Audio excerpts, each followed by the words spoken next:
नमस्कार दोस्तों, आज की वीडियो में हम देखेंगे क्लास 10th सामाजिक विज्ञान 2025 परीक्षा को लेकर बहुत ही महत्वपूर्ण ऑब्जेक्टिव क्वेश्चन। तो चलिए शुरुआत करते हैं।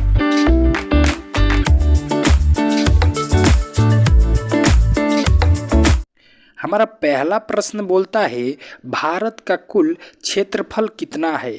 तो जो भारत का कुल क्षेत्रफल है ना वो 32,87,263 वर्ग किलोमीटर है, मतलब 3.2 मिलियन वर्ग किलोमीटर है। तो आइए देखते हैं अब अगले प्रश्न को। अगला प्रश्न क्या बोलता है, भारत में सबसे अधिक वर्षा कौन से स्थान पर होती है। और हाँ, इसका पीडीएफ चाहते हैं तो ज्वाइन करें हमारा टेलीग्राम चैनल, वहाँ पे आपको मिल जाएगा। तो आपको बताना है कि भारत में सबसे अधिक वर्षा कौन से स्थान पर होती है। ए ऑप्शन है माउंट आबू, बी ऑप्शन है चिरापुंजी, सी ऑप्शन है कोलकाता, डी ऑप्शन है शिमला। तो आपको बताना है भारत में सबसे ज़्यादा वर्षा कहाँ पे होती है। तो चेरापूंजी में। तो हमारा जो बी ऑप्शन होगा वो बिल्कुल सही हो जाएगा। आइए देखते हैं अगले प्रश्न को। अगला प्रश्न क्या बोलता है, भारत में कृषि प्रधान क्षेत्र में के रूप में कौन सा राज्य प्रमुख है। भारत में कृषि प्रधान के रूप के क्षेत्र में कौन सा राज्य प्रमुख है। तो ये ऑप्शन है हमारा उत्तर प्रदेश, बी ऑप्शन है पंजाब, सी ऑप्शन है राजस्थान, डी ऑप्शन बिहार। भैया ये सारे स्टेट जो हैं, जो राज्य हैं वो कृषि प्रधान है, लेकिन जो प्रमुख रूप से कृषि प्रधान वो है पंजाब, क्योंकि पंजाब अपने ज़मीन के 80% हिस्से पे सिर्फ खेती करता है, 20% हिस्से पे ही रहता है। तो आइए देखते हैं अगले प्रश्न को। अगला प्रश्न क्या बोलता है, विश्व का सबसे बड़ा महाद्वीपीय कौन सा है। मतलब विश्व का जो सबसे बड़ा महादेश है वो कौन सा है। तो आप जानते ही हैं कि जिस महादेश में हम रहते हैं एशिया, वही विश्व का सबसे बड़ा महादेश है। तो हमारा बी ऑप्शन बिल्कुल सही हो जाएगा। आइए देखते हैं अगले प्रश्न को। अगला प्रश्न क्या बोलता है, भारत के पश्चिम तट पर स्थित प्रमुख बंदरगाह कौन सा है। ए ऑप्शन है मुंबई, बी ऑप्शन है कोची, सी ऑप्शन है चेन्नई, डी ऑप्शन है कोलकाता। तो जल्दी से बताइए जो भारत के पश्चिमी तट पर उपस्थित प्रमुख बंदरगाह है वो कौन है। तो वो है मुंबई बंदरगाह। तो हमारा ए ऑप्शन बिल्कुल सही हो जाएगा। आइए देखते हैं अगले प्रश्न को। अगला प्रश्न क्या बोलता है, देखिए भारत में मानसून वर्षा के कारण मुख्य रूप से किस महाद्वीप पर प्रभाव पड़ता है। ए ऑप्शन है एशिया पर, बी ऑप्शन अफ्रीका पर, सी ऑप्शन यूरोप पर, डी ऑप्शन अमेरिका पर। तो आपको बताना है भारत में मानसून वर्षा के कारण मुख्य रूप से किस महाद्वीप पर प्रभाव पड़ता है। तो भारत भैया एशिया में पड़ता है। तब जब भारत में प्रभाव पड़ेगा तो एशिया में प्रभाव पड़ेगा। तो हमारा ये ऑप्शन बिल्कुल सही हो जाएगा। आइए देखते हैं अगले प्रश्न को। अगला प्रश्न क्या बोलता है, सुनामी क्या है। जल्दी से बताइए जो सुनामी होता है वो क्या होता है। तो भैया समुंदर के अंदर अगर भूकंप आ जाए तो उसको हम सुनामी कहते हैं, ये आपको याद कर लेना है। तो ये देखते हैं अब 8वां प्रश्न, ये क्या बोलता है भाई, भारत में किस राज्य में चिल्का झील स्थित है। ए ऑप्शन कर्नाटक में, बी ऑप्शन उड़ीसा में, सी ऑप्शन बिहार में, डी ऑप्शन उत्तर प्रदेश में। तो आपको बताना है भाई चिल्का झील कौन से राज्य में स्थित है। तो चिल्का झील उड़ीसा राज्य में स्थित है। तो हमारा बी ऑप्शन बिल्कुल ही सही हो जाएगा। ये देखते हैं अगले प्रश्न को। अगला प्रश्न क्या बोलता है भाई, भारत के किस राज्य में थार रेगिस्तान स्थित है। ऑप्शन है राजस्थान, बी ऑप्शन है हरियाणा, सी ऑप्शन है उत्तर प्रदेश, डी ऑप्शन है पंजाब। तो जल्दी से बताइए कि भारत के किस राज्य में थार रेगिस्तान स्थित है। तो राजस्थान राज्य में थार रेगिस्तान स्थित है। तो हमारा ये ऑप्शन बिल्कुल ही सही हो जाएगा। देखिए 10वां प्रश्न, भाई अभी तक वीडियो को लाइक नहीं किए हैं तो लाइक कर दीजिए, चैनल पर नए आए हैं तो चैनल को भी सब्सक्राइब कर दीजिए। देखिए भारत का सबसे ऊंचा पर्वत कौन सा है। ए ऑप्शन है कंचनजंगा, बी ऑप्शन है एवरेस्ट, सी ऑप्शन है नंदा देवी, डी ऑप्शन है गैलागिरी। तो जो भारत का सबसे ऊंचा पर्वत है ना वो एवरेस्ट है। तो हमारा बी ऑप्शन बिल्कुल ही सही हो जाएगा। आइए देखते हैं अगले प्रश्न को। अगला प्रश्न क्या बोलता है, सामाजिक सुधार आंदोलन की शुरुआत किसने की।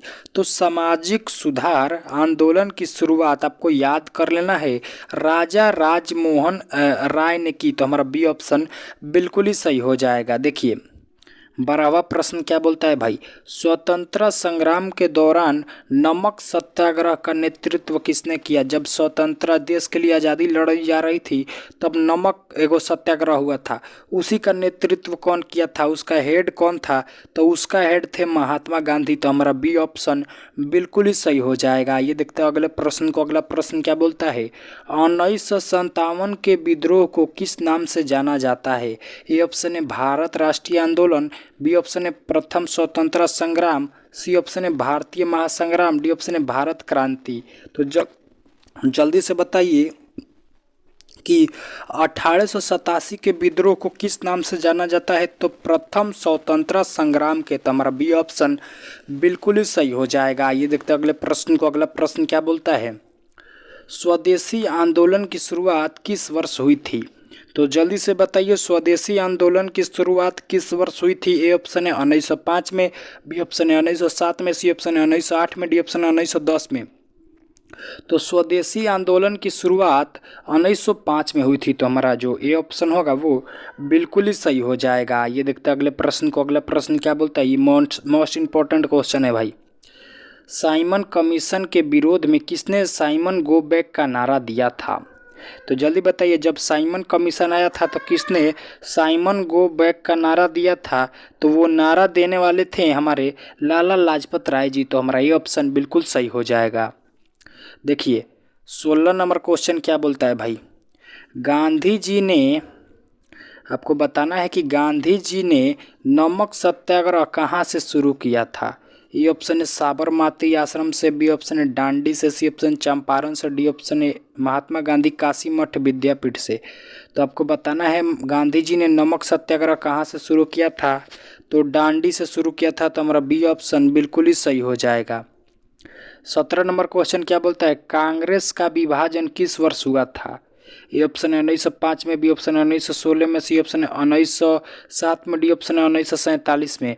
तो जल्दी से बताइए कांग्रेस का विभाजन किस वर्ष हुआ था। तो कांग्रेस का विभाजन 1907 में हुआ था। तो हमारा सी ऑप्शन बिल्कुल ही सही हो जाएगा। देखिए 18 नंबर क्वेश्चन, लक्ष्मीबाई ने ब्रिटिशों के खिलाफ कहाँ पर संघर्ष किया था। तो लक्ष्मीबाई ने ब्रिटिश जो थे अंग्रेज थे उनके साथ संघर्ष कहाँ पे किया था, तो ग्वालियर में किया था। तो हमारा सी ऑप्शन बिल्कुल ही सही हो जाएगा। देखिए अब आपको बताना है गांधी जी ने चंपारण आंदोलन कब शुरू किया था। ए ऑप्शन है 1915 में, बी ऑप्शन है 1917 में, सी ऑप्शन है 1918 में, डी ऑप्शन है 1920 में। तो जल्दी से बताइए गांधी जी ने चंपारण आंदोलन कब शुरू किया था। तो गांधी जी ने चंपारण आंदोलन 1917 में शुरू किया था। तो हमारा बी ऑप्शन बिल्कुल ही सही हो जाएगा। 20 नंबर क्वेश्चन आ गया है भाई इतना जल्दी।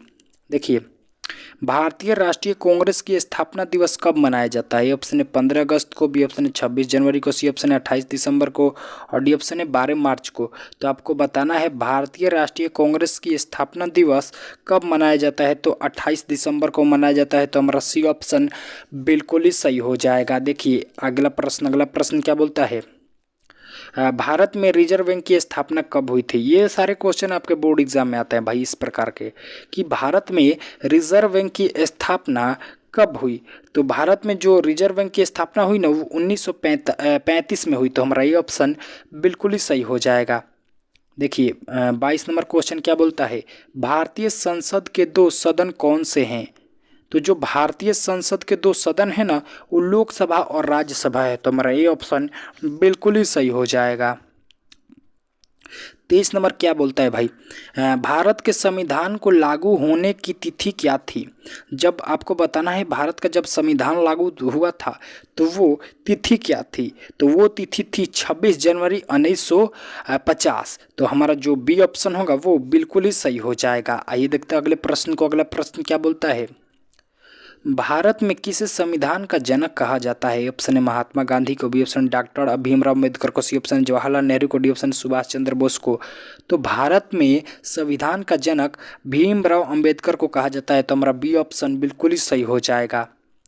देखती है 25 नंबर क्वेश्चन क्या बोलता है भाई, कि नारी सशक्तिकरण के लिए किसे प्रमुख पहल माना जाता है? ए ऑप्शन है जवाहरलाल नेहरू को, बी ऑप्शन महात्मा गांधी को, सी ऑप्शन है सुभाष चंद्र बोस को, डी ऑप्शन है कस्तूरबा गांधी को।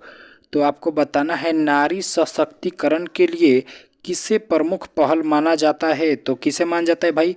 तो महात्मा गांधी को। तो हमारा बी ऑप्शन बिल्कुल ही सही हो जाएगा। आइए देखते हैं अगले प्रश्न को। अगला प्रश्न क्या बोलता है?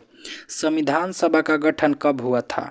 तो जो संविधान सभा का गठन हुआ था ना, वो 1948 में हुआ था। तो हमारा बी ऑप्शन बिल्कुल ही सही हो जाएगा। आइए देखते हैं अगले प्रश्न को। अगला प्रश्न क्या बोलता है? भारत में मतदाता की आयु 18 वर्ष करने के लिए संविधान में संशोधन कौन सा है? तो आपको बताना है कि भारत में मतदाता की आयु 18 वर्ष करने के लिए संविधान में संशोधन कौन सा है? तो 21वां संशोधन जो था ना, वो भारत में जो मतदाता हैं उनकी आयु 18 होने चाहिए, इसमें किया गया था। तो हमारा सी ऑप्शन बिल्कुल ही सही हो जाएगा। 28 नंबर क्वेश्चन क्या बोलता है भैया? भारतीय संघीय व्यवस्था किसके द्वारा लागू की गई थी? तो भारतीय संघीय व्यवस्था भारतीय संविधान के द्वारा लागू की गई थी। तो हमारा बी ऑप्शन बिल्कुल ही सही हो जाएगा। ये देखते हैं अगले प्रश्न को। अगला प्रश्न क्या बोलता है? गांधी जी के विचारों को भारतीय राजनीति में प्रमुख स्थान प्राप्त हुआ, यह किसके आंदोलन के दौरान था? आपको बताना है कि गांधी जी के विचारों को भारतीय राजनीति में प्रमुख स्थान प्राप्त हुआ, ये किस आंदोलन के दौरान था? तो ये भैया स्वतंत्रता संग्राम आंदोलन के दौरान था। तो हमारा बी ऑप्शन बिल्कुल ही सही हो जाएगा। ये देखते हैं अगले प्रश्न को। अगला प्रश्न क्या बोलता है? किसी भी संविधान में राष्ट्रीय ध्वज का चित्र कहाँ पाया जाता है?